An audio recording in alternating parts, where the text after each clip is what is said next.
Now, one of the biggest stars ever goes on the record with Greta, Liza Minnelli. She was just nominated for a Grammy for Liza's at the Palace. You can catch that event on DVD on February 2nd. Greta talked to Liza about that and, of course, got some behind-the-scenes old-school Hollywood stories. Liza, nice to see you. Hey, Greta, how you doing? I'm very well. This is exciting for me, and of course, I feel so Hollywood in these big chairs. We don't usually get to sit in chairs like these. Oh, good. This is much. This is comfortable, isn't it? It is quite comfortable. Oh, yeah, it's good. All right. First of all, the headband. You got a headband on. What's on with the headband? I'm going to rehearsal after I finish with you. You work. Yeah, I was up. All right. There's big news. You have a DVD coming out in February, and it's nominated for a Grammy. So tell us about this DVD. Well, it's the show that we won the Tony for, and it's the second act, and the first act is stuff I don't think that you've heard. There's some Aznavour things and some very interesting acting choices on it. And the second half is all about my godmother, Kay Thompson. Who's Kay Thompson? She was a force, an underground force in Hollywood. First of all, she had a huge radio show. She had vocal singers, and she arranged music like nobody else.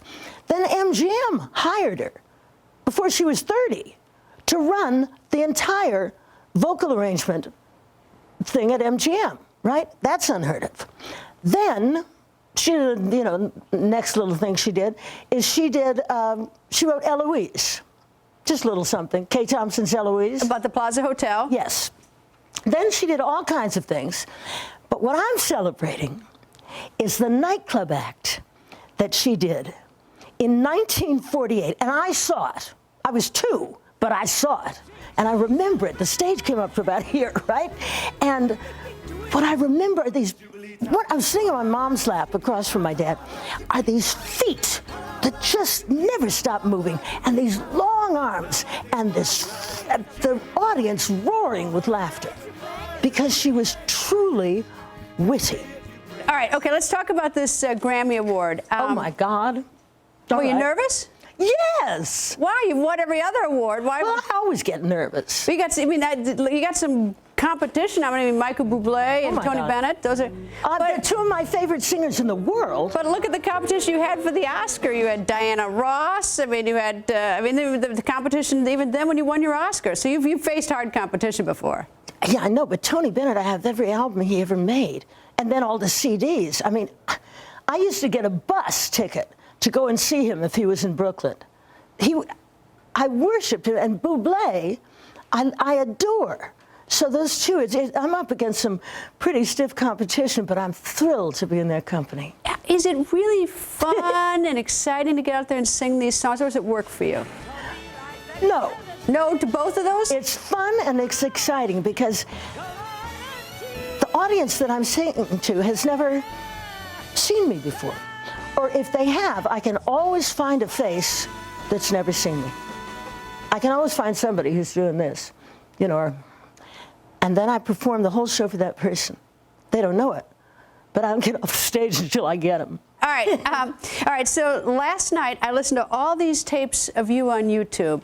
In addition, I've seen this DVD. I've got advanced of the one that you're nominated for this Grammy, and the one that keeps popping up is New York, New York. Oh, thank you. What do you say? You mean there's one with you and Sinatra? Tell me what it was like singing with Sinatra. To do that show with Sammy and Frank? See, they would have loved the Kay Thompson show because they worshipped her. They worshipped Kay. I can't tell you what they thought of her. We used to spend hours on planes talking about her. But it was great because it was really simple. Wherever Frank went, Sammy and I went the other way and made it work. You know? What was Frank like? Frank is great. Was great. And he was great. He was always wonderful to me, and that's all I can go by. All right. The other end of the spectrum, which I thought was fascinating, is that I heard a music video with you and Pavarotti singing New York, New York. Yes. Now, that seemed like to me, I mean, of course, that's the one I immediately clicked on because it seemed the most unusual. Yes, it was. These vagabond shoes. How did that come about? He wanted to sing it. And it was his show, and it was for charity. So I said, okay, you know. And so I guess there's not a lot of rhythm in the opera, because if you'll watch that tape, he was so brilliant, you know. But if you watch the tape, when we rehearsed it the first time, he went, start spreading the news, I'm leaving today, I want to be a part of it. No, wait. Start spreading the news, I'm leaving today, So I didn't know how to make this work. So I get on stage with him, he goes, my little town blues. I went, yeah, anything to get those beats in there. You just make it work, you know? Why is it that you've been able to stay on top for so long? What is it? Is it hard work, or is it talent, or a little luck, or what is it? I think it's got to be both. I mean, don't you? It's got to be caring about what you do. I mean, you do research on people. You're great at what you do. Yeah, but you've stayed on top forever. I mean, you've had, like, enormous success. Well, Everybody knows Liza Minnelli. Yeah, but I never changed my name to Garland. I'm my father's daughter, too. My father was a brilliant director and a great, great scenic designer. He designed all the sets for Radio City Music Hall, you know, and then all the movies he made. So I was always around, and I learned. And then I only work with people I can learn from. I don't need yes people. I don't like them. I want to learn. That's all I want to do. That's what keeps me going. And if you're curious, you can't get depressed. You can't get angry. You don't get a lot of time for yourself if you're curious, and if you stay that way. And that's my job. One of the things that I think was the beginning of your career, at least when people got to know you, was when you introduced on television the great movie The Wizard of Oz. When it first appeared on TV, you introduced it. How old was I? 10. Oh, I don't remember at all. Okay, all right. I just have one question on it. Did you ever meet Margaret Hamilton? Oh, yeah. What was she like? Because she was the meanest witch. She's horrible. Well, you know, was she nice in person? My sister, Lorna, is doing a lot of that now, and she's doing it great. But what was Margaret Hamilton like? She was the nicest lady ever met. Because she certainly didn't seem it. No! Well, that's the movies. All right, because they have Margaret Hamilton, that scene on the bicycle, which is going past the house. Oh, my God, isn't that scary? It's terrible. It was the worst thing I've ever seen. It looked like every bad music teacher ever had, though, I might add.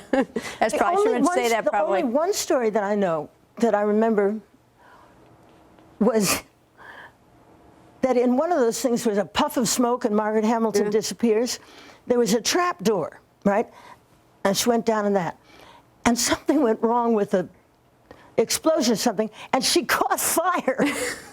So they had to come and put her out. But that's what killed her in the end. That's what killed her in the end, the water. Oh, my God, That's what killed her in the end. I take it that winning the Grammy, because you've had so many awards, that you want to win this one for Kate Thompson. I sort of got that. Is that a little bit of it?